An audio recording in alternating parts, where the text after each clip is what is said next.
నమస్కారం. మనం జన్యోగా చదువుతున్నాం. ఈక్విలిబ్రియం ఆఫ్ ద సెంటర్స్ అనే చాప్టర్లో ఉన్నాం. ఇంగ్లీష్లో చదువుతూ దానికి తెలుగు ట్రాన్స్లేషన్ సాధ్యమైనంత వరకు చేయడానికి ప్రయత్నం చేస్తున్నాం. ఇంతకుముందు వీడియోలో మనం తెలుసుకుంది ఏంటంటే మైండ్ యొక్క సెక్షన్ 1 పిక్చర్ ఫార్మింగ్ చేస్తుంటుంది వచ్చిన ఇంపల్సెస్ బట్టి. సెక్షన్ 2 ఇన్ సెంటర్ ఉంది. ఇది ఒక పర్టికులర్ థాట్ మీద ఎక్కువసేపు ఉండగలదు. ఒక్కొక్కప్పుడు అన్కాన్షియస్లో లేదా సబ్కాన్షియస్లో ఈ పర్టికులర్ మ్యాటర్ అనేది సెక్షన్ 1 అండ్ సెక్షన్ 2కి ట్రాన్స్మిట్ చేయబడుతుంది. అప్పుడు మనకి సొల్యూషన్ తెలుస్తూ ఉంటుంది. ఇది కాన్షియస్గా చేస్తే దాన్ని యోగా అంటారు అనుకుని తెలుసుకుందాం. It is therefore ordained that brain number 2, that is section 2, after fully concentrating or meditating on a particular thought, passes down to the eye center of the section 1 its findings, and the eye center then understands what would forever have been impossible by unaided efforts of the brain section 1. So ఈ section 1 నుండి section 2కి ఏదైతే particular ఒక problem are ఒక దాని గురించి ఒక subject గురించి ట్రాన్స్మిట్ అయిందో అక్కడ కరెక్ట్ నాలెడ్జ్ అనేది అక్కడ జనరేట్ అవుతుంది. అది ఆ ఫైండింగ్స్ ఏవైతే ఉన్నాయో అవి సెక్షన్ 1లో ఉండే ఐ సెంటర్ కమ్యూనికేట్ చేయబడతాయి. అక్కడ నుండి అండర్స్టాండింగ్ వచ్చినట్టు మనకు తెలుస్తుంది. అప్పుడు అది లాంగ్వేజ్ రూపంలో మనకు వస్తుంది బయటికి. సో ఇది ప్రాసెస్ అనమాట. సో దీన్ని ఇంట్యూషన్ అంటుంటారు. When a man attains to pure reason he renounces in this world the results of the good and evil alike. Suppose మనిషి ప్యూర్ రీజన్ కనుక అర్థం చేసుకుంటే అక్కడ రినౌన్స్ చేసేస్తాడు. రినౌన్స్ చేయటం అంటే వాటికి ఏమి విలువ ఇవ్వడం, త్యాగం చేయటం లాగా. In the world the results of good and evil alike, అక్కడ గుడ్ రిజల్ట్స్ అవని ఈవిల్ alike అని రెండింటిని ఒక రకంగానే వదిలేస్తాడు. Clinging you to right action, తను మటుకు రైట్ యాక్షన్కి క్లింగ్ అయి ఉంటాడు, రైట్ యాక్షన్ చేస్తుంటాడు. Spirituality is the art of living. Spirituality అనేది ఒక లివింగ్ ఆర్ట్, కళ, జీవించే కళ. It is very true that spirituality is the art of living and that art if followed మెథడికల్లీ brings about right action. ఇది spirituality అనేది ఒక జీవించే కళ. ఇది ఎప్పుడు కరెక్ట్గా ఈ కళను ఫాలో అయితే ఆటోమేటిక్గా ఒక మెథడికల్గా ఫాలో అయితే రైట్ యాక్షన్ ఆటోమేటిక్గా లోపల నుండి వస్తుంది. అంటే ప్రత్యేకంగా ఏదో ఇలా చెయ్యాలి, ఇది మంచి పని చెయ్యాలి అని చేయటం కాదు, ఆటోమేటిక్గా ఇట్ హ్యాపెన్స్ అదనమాట. అంతే నీతులు వినటం లేదా విని పాటించడం కాదు. అదే ఇదే బేసిక్ రీజన్ అనమాట. ఈ సెక్షన్ 1 మైండ్ సెక్షన్ 2 మైండ్ మధ్య సరైన సింక్రొనైజింగ్ ట్రాన్స్మిషన్ ఆఫ్ సబ్జెక్టివ్ నాలెడ్జ్ అనేది లేకపోవటం వల్ల, కమ్యూనికేషన్ లేకపోవటం వల్ల మనకి తెలిసిన ఆ విషయం చెయ్యం. ఇప్పుడు అబద్ధం ఆడకూడదు అందరికీ తెలుసు, దొంగతనం చేయకూడదు అందరికీ తెలుసు, జీవహింస చేయకూడదు అందరికీ తెలుసు. ఇలా మనకు తెలియని విషయాలు ఏం లేవు, అన్నీ తెలుసు, మంచి చెడులు అన్నీ తెలుసు. కానీ ఇవన్నీ లోపలికి ఒక భాష రూపంలో, లాంగ్వేజ్ రూపంలో ఉంటాయి అంతే. అందుకని అవి యాక్షన్ రూపంలో ఓరియంట్ అయి ఉండవు. చిన్న చిన్న విషయాలు కూడా అంతే. వరకట్నం తప్పు, అంత దురాచారం అందరికీ తెలుసు, కానీ సిచ్యువేషన్ వచ్చేప్పటికి మటుకు రకరకాల లాజిక్లు మాట్లాడతాడు, ఇవి దాన్ని బబులైజ్ చేస్తాడు. So like that. అలా ప్రతిదీ అంతే. మనం ఏవైతే నీతులు అనుకుంటామో ఈ నీతులన్నీ మనకు తెలుసు. నీతులన్నీ మన భాష రూపంలో విన్నాం, కథల రూపంలో విన్నాం, కానీ ఆచరణ రూపంలో ఎందుకు లేదు అంటే ఈ మైండ్ 2 మైండ్ 1 మధ్య కమ్యూనికేషన్ లేకపోవటం. సో ఈ కమ్యూనికేషన్ రావాలంటే ఏమవ్వాలి? మైండ్ 1లో ఉండే సెంటర్స్ మధ్య ఈక్విలిబ్రియం ఫామ్ అవ్వాలి. ఈక్విలిబ్రియం ఫామ్ అంటే ఏం చేయాలి? ఖచ్చితంగా యాప్టిటీస్ని మనం రెగ్యులేట్ చేసుకోవాలి. యాప్టిటీస్ అంటే ఏమిటి? ఫుడ్, నిద్ర, sex, thought process. Right. Brain 2 the pure reason. The mind section 4 of the brain is pure intelligence. ఈ సెక్షన్ 4 ఉందే అదేమో pure intelligence and uncorrupted super consciousness అనేది రిలేటెడ్. అది దీన్నే ఆత్మన్ అని కూడా చెప్తుంటారు. Further we can quote the sages guided by pure intelligence renounce the fruit of action. అందుకని జనరల్గా ఫలితం మీద ఉండదు. ఎవరైతే ఈ మైండ్ సెక్షన్ 4తో ఎవరైతే వర్క్ చేస్తుంటారో ప్యూర్ ఇంటెలిజెన్స్గా వాళ్ళు ఫ్రూట్ ఆఫ్ యాక్షన్ మీద ధ్యాస ఉండదు.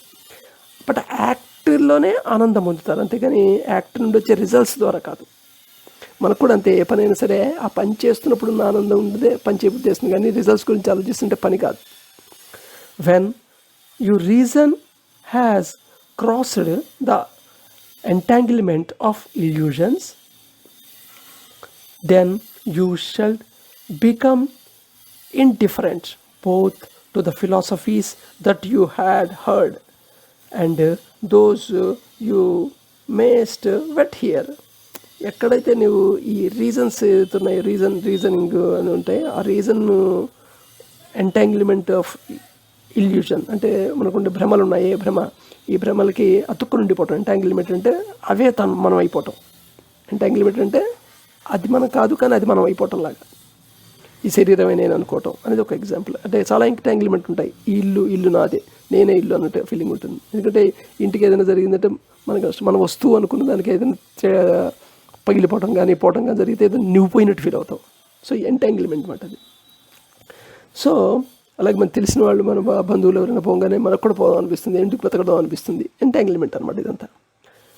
సో ఎవరికైతే ఈ లాజిక్, రీజనింగ్ ఏదో ఉందో ఎంటాంగిల్మెంట్ ఆఫ్ ఇల్యూజను, అది కరెక్ట్గా అర్థం చేసుకున్న వాళ్ళకి ఆటోమేటిక్గా ఇంతవరకు విన్న ఫిలాసఫీలు కానీ వినబోయే ఫిలాసఫీలు కానీ ఆ రెండింటికి ఇండిఫరెంట్గా ఉంటారు వాళ్ళు.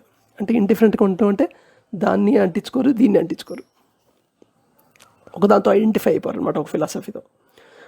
When brain or mind 2 section 2b functions and when the critical certain stage is crossover, we need no books, no philosophies, for our own wonderful mind gives us all knowledge that is essential.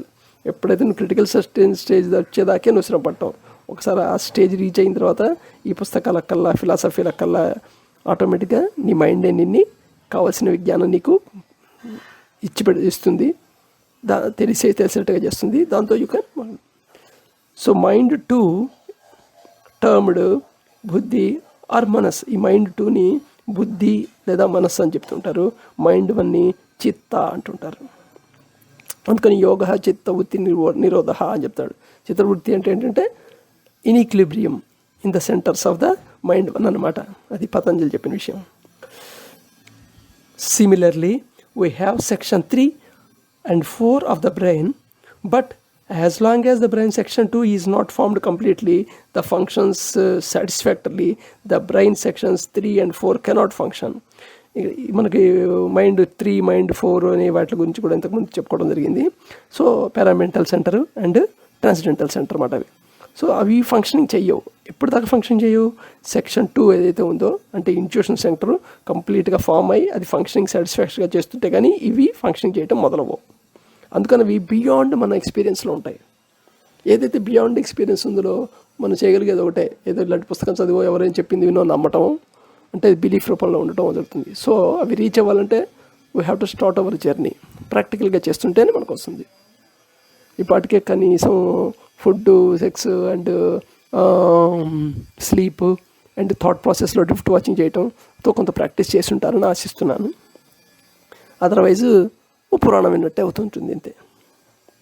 We all know that a fourth of our entire cell population is formed of sex cells. అసలు total లైఫ్లో cell generate చేస్తున్నవి చూసుకుంటే కంటిన్యూగా cell generate చేసే total పాపులేషన్లో 1/4 sex cells form అవుతుంటాయి. What we call eggs అనుకోవచ్చు, sperms అనుకోవచ్చు. This colloquial out of population is therefore unwisely wasted by a normal person either mentally or physically. So ఇదంతా మెంటల్గా కానీ physical కానీ ఆ ఎనర్జీ అంతా వేస్ట్ అవుతున్నట్టు అక్కడ ఆ ఫార్మేషన్ ప్రాసెస్లో. Actually nature and God's prudent laws expect of man that he would by a judicial use of these very vital sex cells developed by them further and by rhythmic breathing and corrective methods promote and transfer them to become higher brain sections of 2b 3 and 4.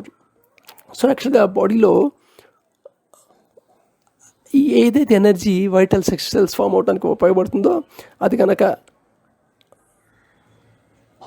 Indulge కాకుండా అనే సిచ్యువేషన్లో ఉంటే, అంటే ఇక్కడ equilibrium కనుక form అయి ఉన్నట్టయితే mind వన్లో, దెన్ ఆ ఎనర్జీని యూజ్ చేసి యూటిలైజ్ చేసుకొని మైండ్లో సెక్షన్ 2B 3 4 సెక్షన్కి రిలేట్ అయ్యి ఉండే అలైడ్ అయి ఉండే బ్రెయిన్లో టిష్యూస్ ఉన్నాయి కదా, అవి టిష్యూస్ డెవలప్ అవటం మొదలవుతాయి. When this happens, mind will begin to function and concentration as well as the meditation becomes possible. అప్పుడే నిజంగా పూర్తిగా కాన్సన్ట్రేషను మెడిటేషను అనేది పాసిబుల్ అవుతాయి. ఇక్కడ కాన్సన్ట్రేషన్ అంటే ఏమిటి? నీ టోటల్ ఎనర్జీని అంతా ఫోకస్ చేయటం అంటే ఒక పాయింట్కి. మెడిటేషన్ అంటే ఏమిటి? ఒక సింగిల్ థాట్కు మైండ్ వన్లో ఉన్న థాట్ కాదు, that thought A particular thought, it transferred to the in center and then transferred to 3 higher levels, mind 3, section mind 4, అలా అక్కడ దాకా ట్రాన్స్ఫర్ చేస్తామంట. So will get the answers for it. Then by proper process section 1 through its I centre would be able to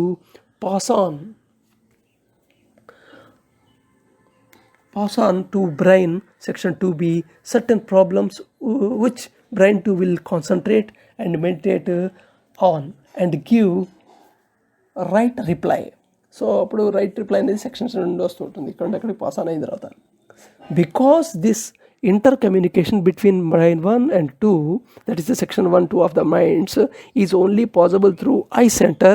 The eye center is the senior most director among the 5 centers of the other centers known this. So actually ఈ mind of 2 mind 3 ఇవి communicate చేయడానికి through I centre ద్వారా possible ఉంటుంది. అందుకోసమని I centre ఇది senior director.